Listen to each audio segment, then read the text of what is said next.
Héros du peuple, à 66 ans, Luiz Inácio Lula da Silva quitte la présidence du Brésil avec une cote de popularité gonflée à bloc. Après 8 ans de mandat, il laisse un pays en plein boom économique où 29 millions de Brésiliens ont pu sortir de la pauvreté.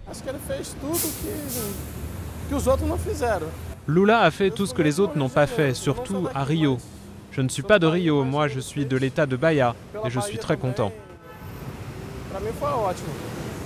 En 2002, pourtant, l'élection de l'ex-leader syndical sonne comme un coup de tonnerre pour la classe aisée brésilienne qui craint un virement radical à gauche du pays. Lula consacre son premier mandat à la réduction des inégalités sociales. Sur la scène internationale, c'est un pragmatique, fin diplomate. Il devient le porte-parole des pays en voie de développement et réussit à hisser le Brésil au rang des grands acteurs économiques mondiaux. Symbole peut-être de cette réussite, le comité olympique confie l'organisation des Jeux d'été de 2016 à Rio de Janeiro. Je crois sincèrement que l'heure du Brésil a sonné. Le Brésil fait partie des 10 premières économies mondiales et le Brésil est le seul pays à ne pas avoir organisé de Jeux olympiques ou paralympiques.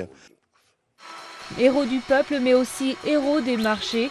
Fin septembre, le président est le premier à célébrer l'augmentation de capital historique du groupe pétrolier brésilien Petrobras. C'est un des moments les plus prometteurs du capitalisme mondial. Et je dois dire une chose, il n'y a jamais eu dans l'histoire de l'humanité une augmentation de capital de cette envergure comme celle que nous venons de faire avec Petrobras. Pour sa succession, Lula fait campagne depuis des mois pour Dilma Rousseff. Surnommée la Dame de Fer, elle est censée incarner la continuité de la politique de Lula. Et à quelques jours des élections, les sondages la donnent largement gagnante avec 15 points d'avance sur son rival social-démocrate José Serra.